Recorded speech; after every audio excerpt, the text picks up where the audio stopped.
Olá, amigos de Safras e Mercado. Sou o jornalista da agência Safras, Alessandro Carvalho. Hoje é quarta-feira, 8 de junho. Estamos começando um vídeo pré-USDA, pré-relatório do Departamento de Agricultura dos Estados Unidos, que será divulgado agora na próxima sexta-feira, no dia 10, a partir da 1 da tarde, horário de Brasília. E nós estamos aqui, como sempre fazemos todos os meses, para apresentar as expectativas do mercado para esses números, no caso, para soja, para milho e para trigo, em relação a esse relatório do mês de junho.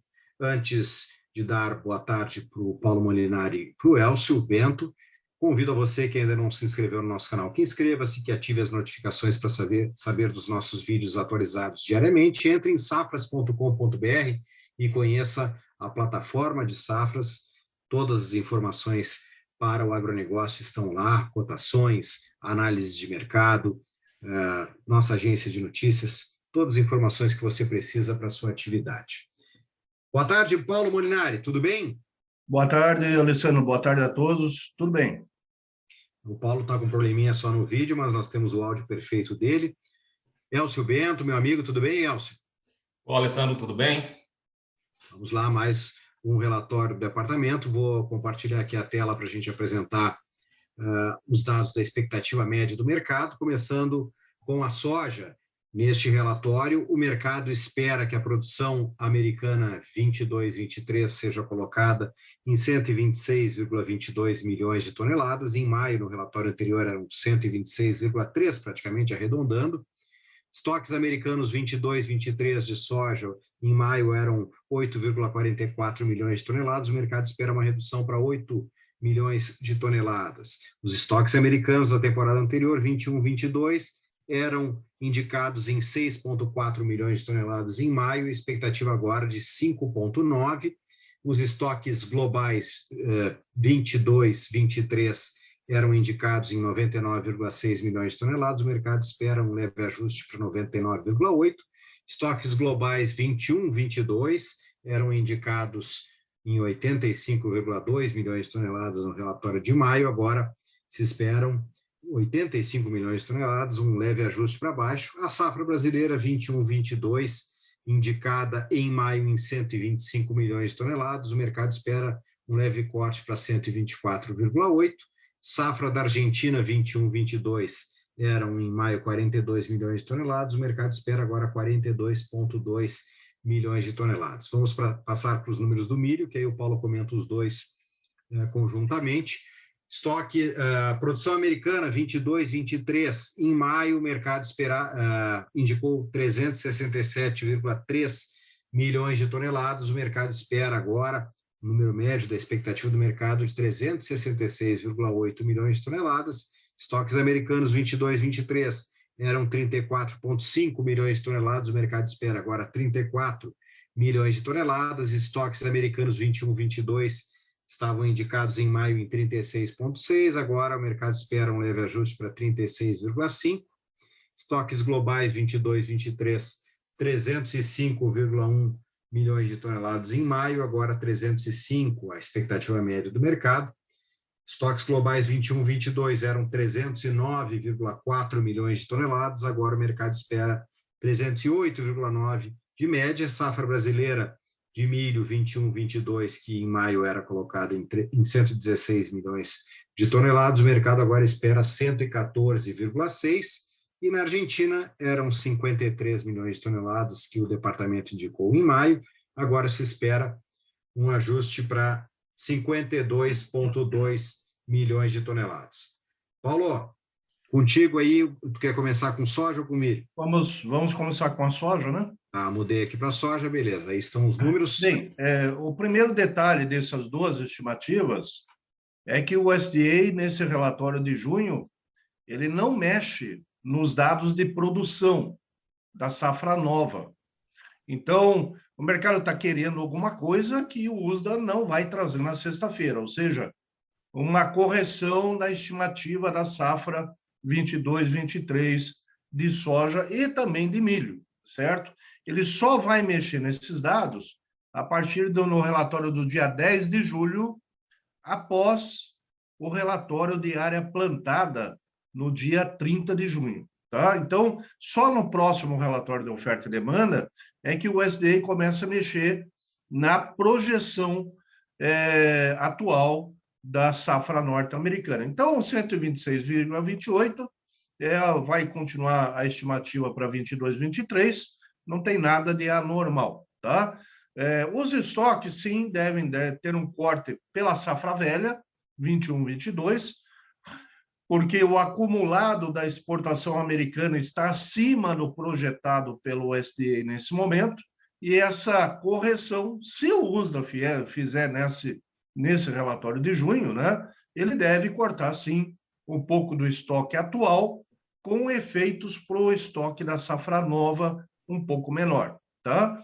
Fora isso, gente, o plantio americano de soja está indo muito bem. O plantio termina aí no dia 28 de junho, no dia 15 de junho. Tem 78% da área já plantada, tem 15 dias para fechar esse plantio, vai fechar tranquilamente.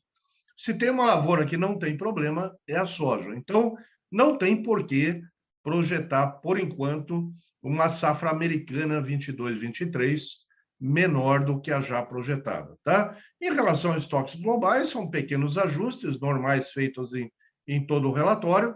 Safra brasileira alta, né? 124,8 milhões de toneladas, é uma safra muito alta para o Brasil nesse momento.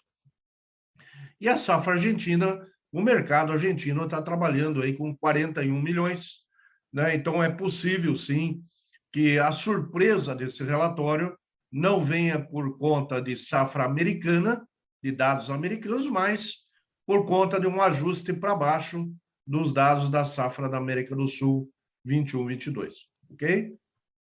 Ok. Vamos para o milho, Paulo. Bom, para o milho, também o USDA não vai mexer em dados de projeção de produção 22, 23, né? Não tem por que mexer nesse momento, não é a tradição do USDA mexer nas projeções neste relatório, somente em julho, e também aí fica aquele ajustezinho fino, né? Entre os dados de demanda interna americana, os dados de exportação. Então, este relatório agora do dia da sexta-feira, ele deve manter praticamente os dados em relação ao último relatório. Eu não acredito que o SDA faça grandes alterações. Se o fizer alguma alteração, será por uma demanda maior no setor de etanol, uma demanda maior pela exportação, e aí sim pode vir uma surpresa na sexta-feira de um corte americano de estoques maior do que o mercado espera. Tá? Então, isso pode vir. Brasil, a safra de 114,6 é uma safra, infelizmente, o mercado está errando. Nós estamos com o número 118 milhões, está longe de nós chegarmos a 114,6, e a safra argentina, a própria Bolsa de Buenos Aires, largou o número de 49 milhões. Né? Então, tem um exagero de corte no Brasil e tem uma safra superestimada na Argentina, a safra atual, né? 21, 22 ainda. Então, se vier algum tipo de surpresa, ele vai vir aí por um aumento da demanda de etanol americana, uma maior exportação com corte de estoque da safra atual e, naturalmente, isso afeta o estoque da safra nova. E o Brasil precisa aí, eu acho que 116 ainda seria um número bem plausível para a safra brasileira, e a Argentina, o mercado não está apostando em uma safra de 52, ok? Beleza, Paulo. Vamos para o trigo agora para falar com o Elcio. Vou mudar aqui a telinha. Vamos lá. Expectativa deste relatório do Departamento Americano.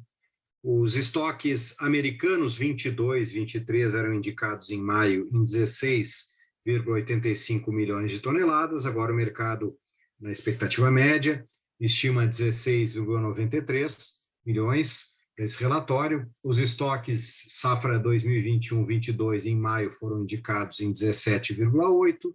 Deve haver, segundo a expectativa média do mercado, um ajuste para cima para 18 milhões de toneladas. Os estoques globais 2022-23, em maio, eram indicados em 267 milhões de toneladas, agora o mercado espera um ajuste para cima para 267,6. Os estoques globais 21-22, que eram colocados em maio em 279,7 milhões de toneladas, devem ser ajustados para baixo para 278,9 milhões de toneladas. Então, Elcio, o que tu acha aí desses números da expectativa do mercado? Então, Alessandro, a gente tem um relatório, segundo a expectativa do mercado, quase sem alterações. Acho que vai em linha com o que o Paulo falou. Normalmente, não tem grandes alterações nesse relatório de junho. No caso do trigo, é o primeiro relatório já dentro da temporada 2022-2023. Também acho que, em relação à produção norte-americana, é bem provável que o mercado, enfim, que o USDA, espere esses números agora da correção da intenção de plantio, né, a confirmação da safra norte-americana no final deste mês de junho. E com isso, o que a gente vê dos números do USDA, da estimativa do mercado, na verdade, é uma redução, uma elevação, na verdade, dos estoques da safra anterior, em 170 mil toneladas, e na safra atual, que está ocorrendo agora, de 92 milhões de toneladas. Então, toda essa elevação, essa pequena elevação que a gente tem, ela viria da correção que se tem da safra passada nos estoques de passagem, e até um pouco menor, que seria provavelmente em função de uma redução das exportações norte-americanas na temporada passada, porque os últimos números de embarques têm sido bastante fracos. Então, acho que vai mais ou menos nessa linha.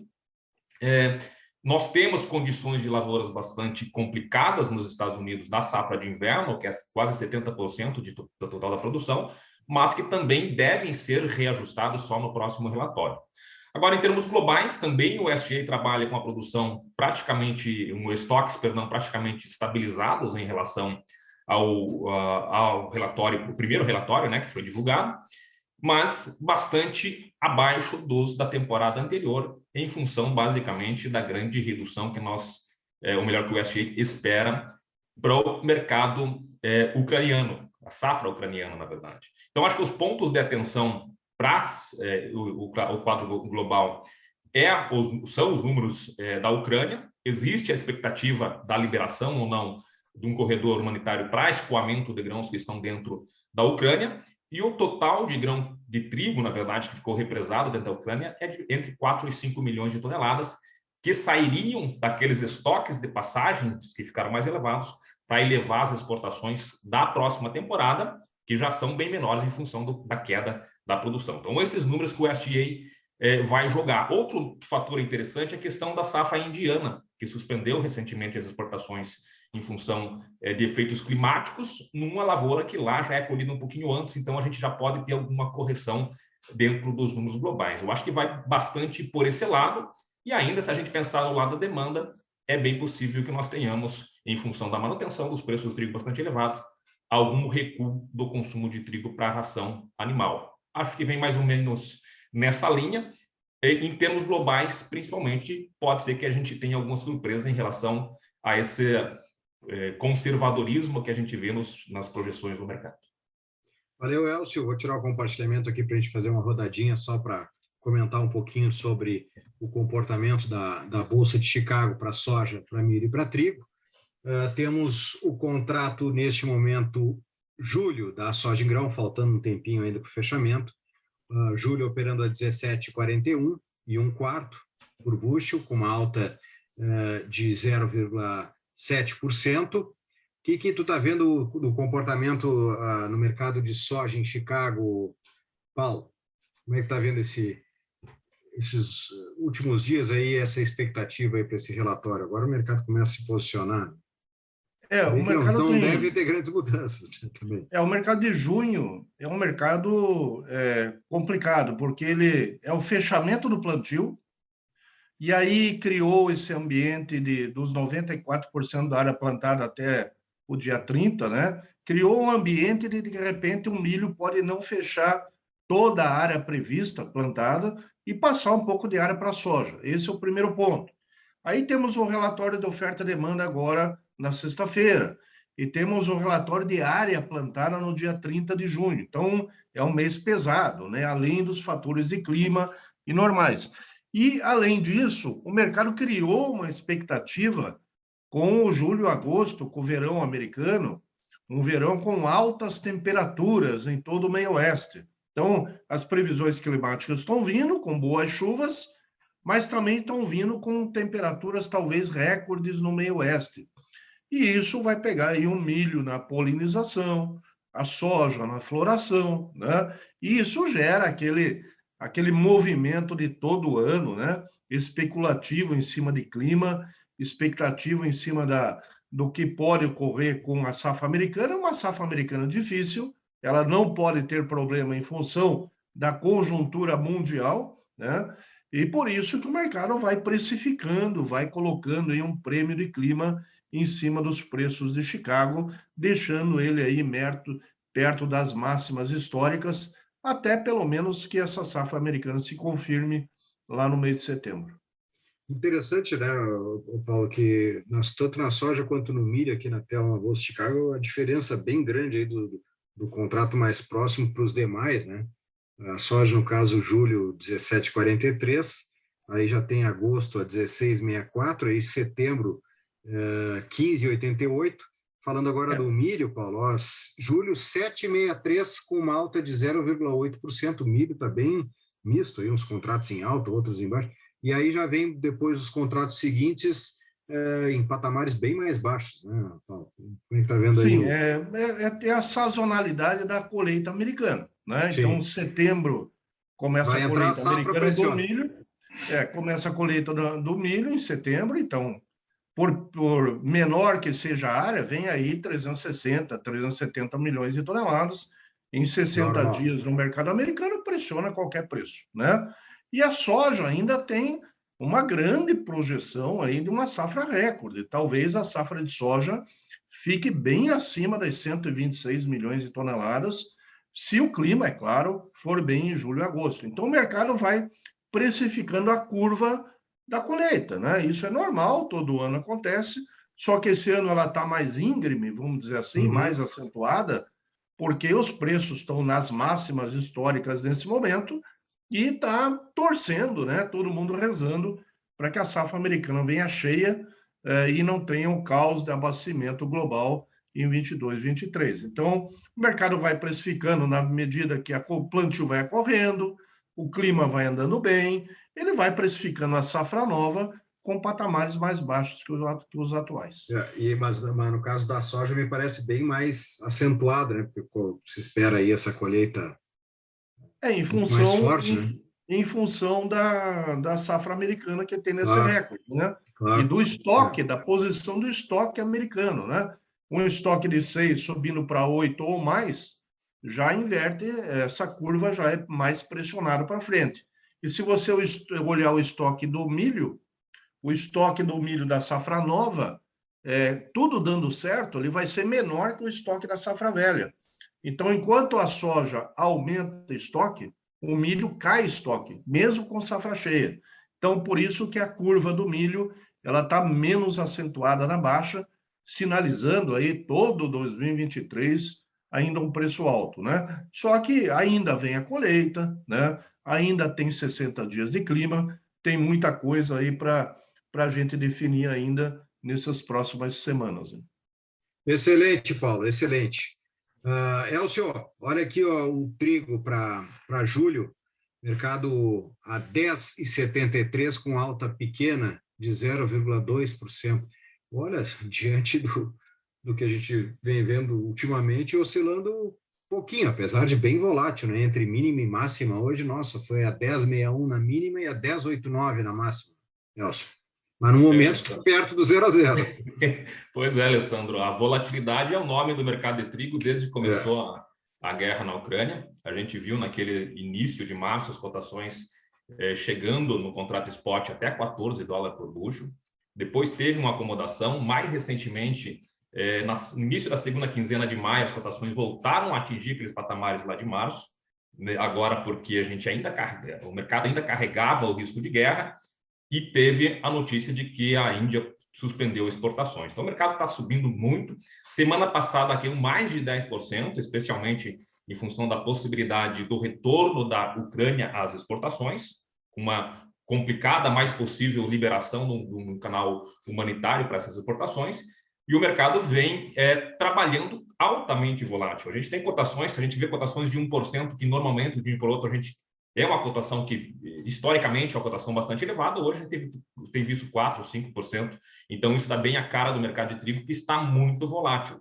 Ao contrário de soja e milho, é um contrato que os mais longos estão em alta dentro da atual temporada. É mais uma sinalização de uma safra global bem mais apertado, de um quadro norte-americano indefinido ainda, mais com estoques muito baixos. Então, o mercado de trigo é um mercado de firmeza. Fundamentalmente, ele já é um mercado apertado e tem, claro, aquilo que tem sido o principal fator de volatilidade para o mercado, que é a questão da guerra na Ucrânia. Então, a gente vai ter ainda muita volatilidade, cotações em alta, uma eventual abertura, confirmação da saída desse estoque represado na Ucrânia tende a achatar as cotações, mas ainda diante de todas as incertezas, as sanções possíveis em relação à Rússia, principalmente, a gente vai ter um mercado bastante volátil e os contratos futuros não mostram uma tendência de arrefecimento das cotações, pelo menos dentro da atual temporada global 2022-2023. Excelente, muito obrigado, Elcio. Olha, pessoal, fiquem ligados em safras.com.br, entrem na nossa plataforma, a gente vai estar divulgando na sexta-feira este relatório, vai ter todo o nosso conteúdo do jornalismo e também a avaliação dos nossos analistas e consultores, por isso peça lá uma demonstração gratuita, você que ainda não é nosso assinante, tenho certeza que não vai se arrepender, e acompanhe o nosso canal no YouTube, que na sexta-feira a gente se reúne de novo para comentar os números que vão ser divulgados efetivamente pelo relatório de oferta e demanda de junho, desta sexta-feira, no começo da tarde, e estaremos reunidos com a nossa equipe aqui, comentando, fazendo o vídeo que a gente chama pós-USDA. Muito obrigado, Paulo e Elcio. Um abraço a todos. Obrigado, boa tarde, até a próxima.